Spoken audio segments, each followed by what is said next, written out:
আসসালামু আলাইকুম প্রিয় শিক্ষার্থী। আজকে আমি অষ্টম শ্রেণীর ডিজিটাল প্রযুক্তি বিষয়ের শিক্ষণ অভিজ্ঞতা 4 সমস্যার সমাধান চাই প্রোগ্রামিং এর জুড়ি নাই এই অভিজ্ঞতার 3 নাম্বার সেশন নিয়ে আলোচনা করব। তোমরা স্ক্রিনে সেশন 3 প্রোগ্রাম ডিজাইনের সূচনা দেখতে পাচ্ছ। স্ক্রিনে আমরা কিছু আইকন দেখতে পাচ্ছি, বিভিন্ন প্রোগ্রামিং ভাষার আইকন।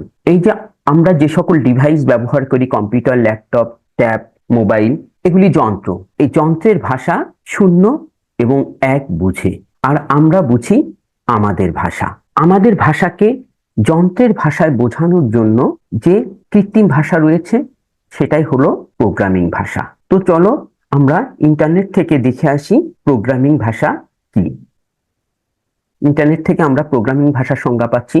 প্রোগ্রামিং ভাষা হচ্ছে এক ধরনের ভাষা যা দিয়ে কম্পিউটার প্রোগ্রাম লেখা যায়, এবং এই প্রোগ্রামগুলোর সাহায্যে কম্পিউটারকে কোনো গণনামূলক কাজ করার নির্দেশ দেয়া যায়, এবং সম্ভব হলে কম্পিউটারের বাইরের যন্ত্রাংশ যেমন প্রিন্টার, রোবট ইত্যাদি নিয়ন্ত্রণ করা যায়। আবার উইকিপিডিয়া সংজ্ঞায়িত করেছে এভাবে: প্রোগ্রামিং ভাষা এমন এক ধরনের কৃত্রিম ভাষা যা কোনো যন্ত্রের, প্রধানত কম্পিউটারের আচরণ নিয়ন্ত্রণ করার জন্য ব্যবহার করা হয়। মানুষের মুখের ভাষাগুলোর মতোই প্রোগ্রামিং ভাষাগুলিরও নিজস্ব ব্যাকরণ আছে। তথ্য সুবিন্যস্তকরণ ও প্রক্রিয়াকরণে এবং অ্যালগরিদম সমূহ নির্ভুলভাবে প্রকাশ করতে প্রোগ্রামিং ভাষা ব্যবহার করা হয়। তাহলে আমরা দেখে নিলাম প্রোগ্রামিং ভাষার সংজ্ঞা। প্রিয় শিক্ষার্থী, এখানে স্ক্রিনে বিভিন্ন প্রোগ্রামিং ভাষার আইকনগুলি দেখতে পাচ্ছি: Java, Ruby, PHP, C sharp, তারপরে objective C, Python, C plus plus, Perl, এরকম অনেকগুলি আমরা দেখতে পাচ্ছি। প্রিয় শিক্ষার্থী, তো আমরা তো আমাদের ভাষাটা বুঝি, আর কম্পিউটার বা যন্ত্র বলছে যন্ত্রের ভাষা। তো আমরা কোনো একটি প্রোগ্রামিং ভাষা গ্রামার জেনে শিখে নিয়ে কম্পিউটারে প্রোগ্রামিং করব। সেই প্রোগ্রামিংটা হবে আমাদের বোঝার উপযোগী ভাষা। কিন্তু কম্পিউটার তো তার ভাষা ছাড়া কিছুই বোঝে না। তো তোমরা বলো কম্পিউটারের ভাষা কি? কম্পিউটারের ভাষা 0 ও 1, এবং সেটাকেই বলা হচ্ছে মেশিন কোড। মূলত 0 আর 1 সমন্বয়ে তৈরি বাইনারি কোডকে মেশিন কোড বলা হয়, যা আমাদের কম্পিউটার বুঝতে পারে। এই রূপান্তরের ফলে আমাদের নির্দেশগুলো কম্পিউটার বুঝতে পারবে এবং সেই নির্দেশ অনুসরণ করে একটি কাজ সম্পন্ন করতে পারবে। তাহলে দাঁড়াচ্ছে এরকম: আমরা আমাদের বাংলা ভাষা বুঝি, কেউ ইংলিশ পারি, কেউ হয়তো অন্য ভাষা পারি, কিন্তু কম্পিউটারে প্রোগ্রাম করার মতো কোনো প্রোগ্রামিং ভাষা আমাদের হয়তো জানা নেই। সেই প্রোগ্রামিং ভাষায় আমরা জানবো এবং শিখবো, এবং সেই প্রোগ্রামিং ভাষায় যখন আমরা লিখবো তখন কিন্তু আমরা আমাদের বোধগম্য ভাষায় লিখবো। এক্ষেত্রে আমরা সাধারণত ইংলিশে লিখবো। ওই প্রোগ্রামিং ভাষার কিভাবে লিখতে হয় সেটা শিখে নিয়ে আমরা লিখবো, কিন্তু সেই ভাষাটা আবার কম্পিউটার বা যন্ত্র বোঝে না। কম্পিউটার বা যন্ত্র কি বোঝে? তার ভাষা যান্ত্রিক ভাষা, 0 এবং 1। তো আমরা যে উচ্চতর ভাষায় প্রোগ্রামগুলি লিখব, সেই প্রোগ্রামটাকে আবার যন্ত্রের ভাষায় রূপান্তর করার জন্য কম্পিউটারে রয়েছে প্রোগ্রামিং ভাষার রূপান্তর ব্যবস্থা। রূপান্তর ব্যবস্থা কত রকম? 2 রকমের হয়ে থাকে। আমরা বলে থাকি অনুবাদক প্রোগ্রাম। আমরা যে প্রোগ্রামটা লিখব সেই প্রোগ্রামটা আবার যন্ত্রের ভাষা অর্থাৎ 0 আর 1 এ রূপান্তর করে দিবে অনুবাদক প্রোগ্রাম। সেই অনুবাদক প্রোগ্রাম আবার 2 ধরন হয়ে থাকে। একটিকে বলা হচ্ছে কম্পাইলার, অপরটিকে বলা হচ্ছে ইন্টারপ্রেটার। এখানে ব্লক ডায়াগ্রামের মাধ্যমে দেখানো হয়েছে কম্পাইলার কিভাবে আমাদের লেখা প্রোগ্রামটাকে যন্ত্রের ভাষায় রূপান্তর করবে। আমরা সম্পূর্ণ প্রোগ্রামটা লেখা শেষ করব, আমরা পরবর্তীতে দেখব কিভাবে প্রোগ্রাম লেখা হয়। প্রোগ্রামটা লেখা শেষ করার পরে সম্পূর্ণ প্রোগ্রামটাকে একসঙ্গে কম্পাইলার মেশিনের ভাষায় রূপান্তর করবে। আর ইন্টারপ্রিটার কি করে? ইন্টারপ্রিটারের ব্লক চিত্রটা আমরা দেখে আসি। এটা হচ্ছে ইন্টারপ্রিটারের ব্লক চিত্র। আমরা যদি দুটো চিত্র একটু একসাথে পাশাপাশি দেখতে চাই, প্রিয় শিক্ষার্থী লক্ষ্য করো, ইন্টারপ্রিটারের ব্লক চিত্রের মধ্যে সাইকেল দেখাচ্ছে, একটা চক্র দেখাচ্ছে। আসলে ইন্টারপ্রিটার কি করে? আমরা যখন কোনো প্রোগ্রাম রচনা করি সেটা অংশ বিশেষ করে যন্ত্রের ভাষায় রূপান্তর করে। তো প্রথমে আমি যদি সহজভাবে বলি, একটা লাইন লিখলাম, সেই লাইনটাকে ইন্টারপ্রিটার যন্ত্রের ভাষায় রূপান্তর করলো, তারপরে দ্বিতীয় লাইনটাকে, তারপরে তৃতীয় লাইনটাকে, এভাবে একটা একটা করে যন্ত্রের ভাষায় রূপান্তর করে। তাহলে অনুবাদক প্রোগ্রাম কি? একটা হচ্ছে কম্পাইলার আর একটা হচ্ছে ইন্টারপ্রিটার। কম্পাইলার কি করে? আমাদের লিখিত সম্পূর্ণ প্রোগ্রামটি একত্রে মেশিনের ভাষায় রূপান্তর করে, মানে 0 আর 1 এ রূপান্তর করে। আর ইন্টারপ্রিটার কি করে? লাইন বাই লাইন মেশিনের ভাষায় রূপান্তর করে। কম্পাইলার দিয়ে মেশিনের ভাষায় রূপান্তরিত প্রোগ্রামটা একত্রে থাকে, সে কারণে এটাকে একত্রে দেখতে বড় হয়, সাইজে বড় হয়। আর ইন্টারপ্রিটারের ক্ষেত্রে রূপান্তরিত প্রোগ্রামটা টুকরা টুকরা ছোট ছোট হয়, সবগুলি মিলে একটি প্রোগ্রাম হয়। এরপরে আমরা দেখি কি আছে আমাদের বইয়ে। এখানে আমাদেরকে একটি ঘটনা দিয়েছে, দেখি কি বলা হয়। এবারে নিচের ছকে সঠিক অপশনে টিক চিহ্ন দিন। কি বলেছে? সি প্রোগ্রামিং ভাষায় আমরা যতগুলো নির্দেশ লিখব সবগুলি একত্রে যন্ত্রের ভাষায় রূপান্তর করবে। তাহলে সেখানে কি আছে, কম্পাইলার না ইন্টারপ্রেটার? পরে লিখেছে পাইথন প্রোগ্রামিং ভাষায় আমরা যতগুলি নির্দেশ দিব একটি একটি করে রূপান্তর হবে। তাহলে সেখানে কি আছে, সেই অনুবাদক প্রোগ্রামটা পাইথনের সঙ্গে কি আছে, সি প্রোগ্রামিং এর সাথে কি আছে? কিছুক্ষণ আগে আমরা জেনেছি যে কম্পাইলার সবগুলো নির্দেশকে একত্রে রূপান্তর করে, আর ইন্টারপ্রিটার একটি একটি করে নির্দেশকে যন্ত্রের ভাষায় রূপান্তর করে। তাহলে সি প্রোগ্রামিং এর ভাষায় কম্পাইলার এবং পাইথন প্রোগ্রামিং এর ভাষায় ইন্টারপ্রিটার রূপান্তরের কাজটি সম্পন্ন করে থাকে। প্রিয় শিক্ষার্থী, তো আমাদের অষ্টম শ্রেণী ডিজিটাল প্রযুক্তি বই থেকে আমরা দেখব পাইথন প্রোগ্রামিং কিভাবে করে। তো সেক্ষেত্রে প্রথমে আমাদেরকে পাইথন প্রোগ্রামটা আমাদের কম্পিউটারে ইনস্টল করতে হবে। তো পাইথন প্রোগ্রামিং ল্যাঙ্গুয়েজটা কে আবিষ্কার করেছে সেটা আমরা একটু জেনে নিই। তোমরা স্ক্রিনে যে চিত্রটা দেখতে পাচ্ছ, এটি কি তোমরা চিনো? একটু বড় করে দেখি। দেখো, ইনি হচ্ছে পাইথন প্রোগ্রামিং এর জনক। ওনার নাম গিডো ভ্যান রসাম।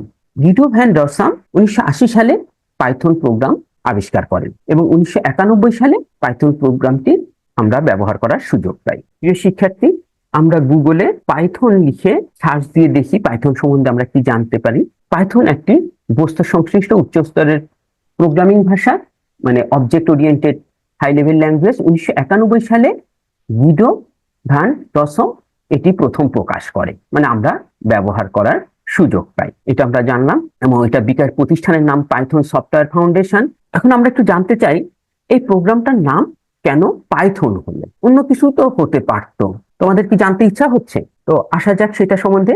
এই গিডো ভ্যান রসম মন্টি পাইথন ফ্লাইং সার্কাস নামে তৎকালীন একটা সার্কাস শো খুব পছন্দ করতেন। তিনি এটা খুব দেখতেন। সেইখান থেকে এই পাইথন যে শব্দটা আসছে এইটা নিয়ে তিনি তার আবিষ্কৃত প্রকাশিত প্রোগ্রামিং ল্যাঙ্গুয়েজের নাম দিয়েছেন পাইথন। তো আশা করি তোমরা বুঝতে পারলে পাইথন প্রোগ্রাম কে আবিষ্কার করেছেন এবং এর নাম পাইথন হওয়ার কারণ কি। এখন আমরা দেখব কিভাবে আমাদের কম্পিউটারে আমরা পাইথন ইনস্টল করতে পারি। সেক্ষেত্রে দেখো কি বলেছে, সবার আগে আমাদেরকে পাইথন অ্যাপ্লিকেশন ডাউনলোড করে কম্পিউটারে ইনস্টল করতে হবে। এই লিঙ্কে চলে যাই, এইখানে অ্যাড্রেসটা দিয়েছে। তো চলো আমরা দেখি কিভাবে পাইথন ইনস্টল করা যায় আমাদের কম্পিউটারে। প্রথমে আমরা গুগল ক্রোম ব্রাউজারে গেলাম। সেখানে আমরা যদি এখানে সার্চ অপশনে লিখি পাইথন, লিখে এন্টার দিলেই দেখো আমরা পেয়ে যাব, প্রথমে আসছে python.org। এটাই হচ্ছে পাইথনের ওয়েবসাইট। আমরা পাইথনের ওয়েবসাইটে ঢুকবো, সেখান থেকে আমরা এই ডাউনলোড অপশনে ক্লিক করব। আমরা ডাউনলোড করতে চাচ্ছি কি পাইথন, কিসের জন্য? আমাদের কম্পিউটারে ইনস্টল করার জন্য। এর জন্য দেখো ডাউনলোড পাইথন, এখানে ক্লিক করলাম। তো তোমরা দেখতে পাচ্ছ পাইথন আমার কম্পিউটারে ডাউনলোড হচ্ছে। 2 সেকেন্ড, 1 সেকেন্ড, পাইথন ডাউনলোড হওয়া সম্পন্ন হয়ে গেল। এবার আমি যে ফোল্ডারে ডাউনলোড হয়েছে ডাউনলোড ফোল্ডারে সেখানে যাব। এখানে আমরা দেখতে পাচ্ছি পাইথন 3.12.5 এবং এটা 64 বিট। এখন আমি আমার কম্পিউটারে পাইথন প্রোগ্রামিং ল্যাঙ্গুয়েজ ডাউনলোড করার জন্য এই আইকনের উপরে ডাবল ক্লিক করব। প্রিয় শিক্ষার্থী, তোমরা লক্ষ্য করো ইনস্টল পাইথন 3.12.5 64 বিট, এইখানে ইনস্টল নাও এই অপশনে আমরা ক্লিক করব। দেখো সেটআপ প্রোগ্রেস ইনস্টলিং, পাইথন আমার কম্পিউটারে ইনস্টল হচ্ছে। ঠিক একইভাবে তুমি তোমার ল্যাপটপ বা কম্পিউটারে পাইথন প্রোগ্রামিং ল্যাঙ্গুয়েজ ইনস্টল করতে পারবে। এটা খুবই সহজ একটা প্রক্রিয়া, খুব সহজেই তোমরা ইনস্টল করতে পারবে। তোমরা লক্ষ্য করো ঠিক আমাদের বইয়ে এই চিত্রটাই দেয়া আছে। আমরা বাস্তবেও এই চিত্রটা দেখতে পাচ্ছি। পাইথন ইনস্টল সম্পন্ন হয়ে গেলে তারপরে আমাদের কি কাজ করতে হবে সেটাও আমরা দেখতে পাচ্ছি। প্রিয় শিক্ষার্থী, ইনস্টল সম্পন্ন হলেই পাইথন আমাদের কম্পিউটারে যুক্ত হয়ে যাবে। তোমরা দেখতে পেয়েছো সেটআপ প্রোগ্রেস ইনস্টলিং সম্পূর্ণটা গ্রিন হয়ে গেছে, ইনস্টল হয়ে গেছে।